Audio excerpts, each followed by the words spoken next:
नमस्कार, बहुत बहुत स्वागत है आप सभी का। शाम के 7 बजने वाले हैं और ये वक्त है आपके सबसे पसंदीदा शो म्हारो राजस्थान का। आप सबके साथ मैं हूं प्रियंका राय और बुलेटिन की शुरुआत आज की सबसे बड़ी खबर के साथ करेंगे।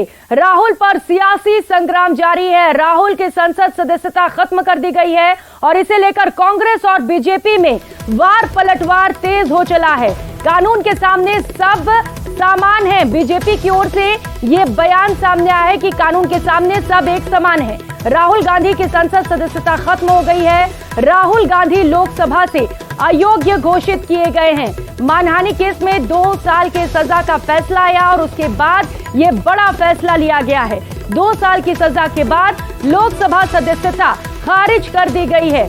बता दें, केरल के वायनाड से राहुल गांधी सांसद थे।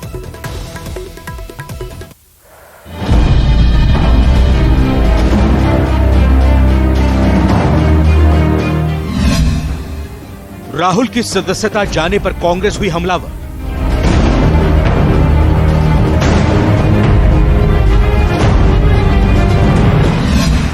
सड़क पर उतरे दिग्गज, सीएम ने भरी हुंकार।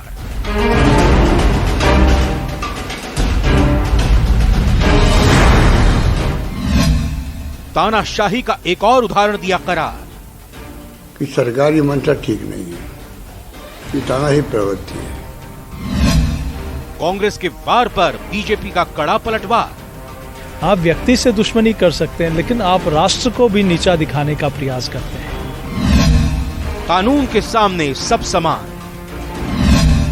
जंग जारी रहेगी, संग्राम की तैयारी। राहुल गांधी को कोर्ट से सजा मिलने के बाद कांग्रेस बीजेपी पर हमलावर है। कांग्रेस ने केंद्र सरकार के खिलाफ सड़कों पर उतरने का ऐलान किया है। 2 बजे राजभवन घेराव में प्रदेश कांग्रेस प्रभारी सुखजिंदर सिंह रंधावा, पीसीसी चीफ गोविंद सिंह डोटासरा, खाद्य मंत्री प्रताप सिंह खाचरियावास, बीडी कल्ला समेत पार्टी के कई कद्दावर नेता शामिल हुए। पूर्व उप मुख्यमंत्री सचिन पायलट ने ट्वीट करते हुए लिखा, बीजेपी ये ना समझे कि जनता की आवाज उठाने से राहुल गांधी को रोक देगी।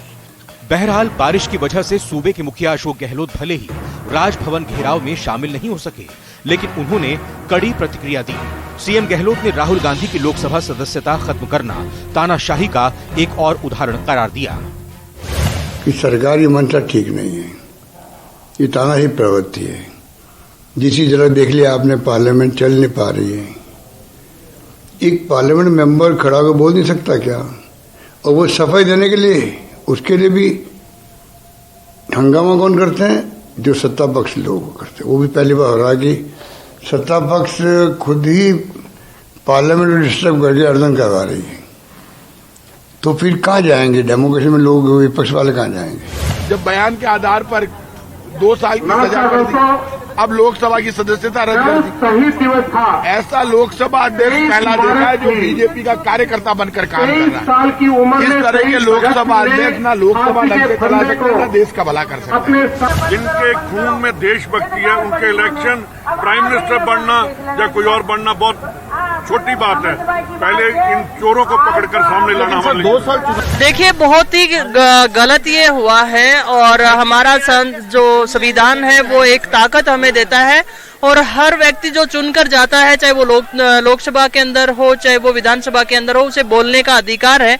और उन्होंने बार बार अपनी बात रखने की कोशिश की और लोकसभा को बंद कर दिया गया। और जिस तरीके से ये फैसला आया है, मुझे लगता है कि पराकाष्ठा पर पहुंच चुकी है केंद्र की सरकार और अब निश्चित तौर पर भारत की जनता को सोचना चाहिए। और इस तरीके से अगर आवाज को बंद किया जाएगा तो एक दिन हम फिर से गुलामी की तरफ चले जाएंगे। देश की जनता सब देख रही है। कांग्रेस पार्टी के आला नेता जो भी आह्वान करेंगे, कांग्रेस के युवा कार्यकर्ता पूरे जोश और खरोश के साथ में राहुल गांधी के साथ खड़े हुए हैं और आखिरी हद तक जाने को तैयार हैं।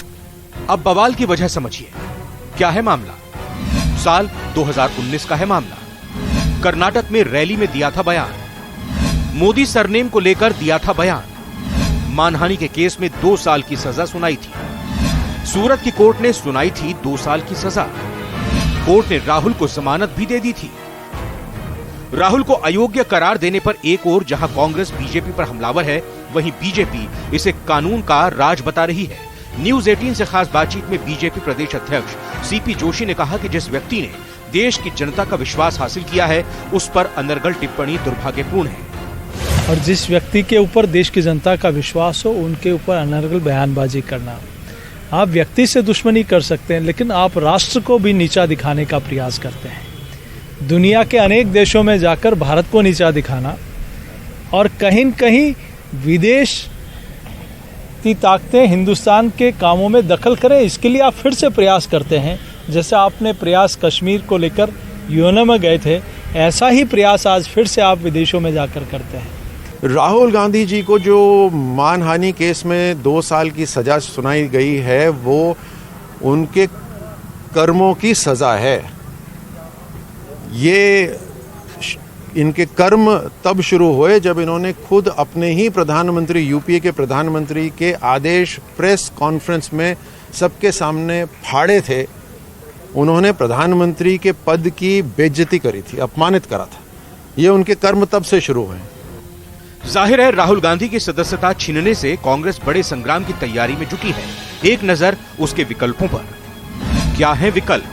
राहत के लिए हाईकोर्ट में चुनौती दे सकते हैं। अगर सूरत सेशन कोर्ट के फैसले पर स्टे लग जाता है तो सदस्यता बच सकती है। हाईकोर्ट अगर स्टे नहीं देता है तो फिर सुप्रीम कोर्ट जा सकते हैं। सुप्रीम कोर्ट से स्टे मिल जाता है तो सदस्यता बच सकती है। अगर ऊपरी अदालत से उन्हें राहत नहीं मिलती तो राहुल गांधी 6 साल तक कोई चुनाव नहीं लड़ पाएंगे। जाहिर है राहुल गांधी की सदस्यता छीनने से कांग्रेस बड़े संग्राम की तैयारी में जुट गई है। बताते चले कि 2022 में भी जब राहुल गांधी और सोनिया गांधी को ईडी ने पूछताछ के लिए बुलाया था, उस समय भी प्रदेश कांग्रेस ने बड़े आंदोलन किए थे। प्रदेश से सैकड़ों की तादाद में कांग्रेस कार्यकर्ता दिल्ली गए थे और गिरफ्तारियां दी थी। मुमकिन है कांग्रेस अगले 30 दिनों तक प्रदेश के अलग अलग हिस्सों में प्रदर्शन और घेराव करे। Bureau report, news 18 Rajasthan.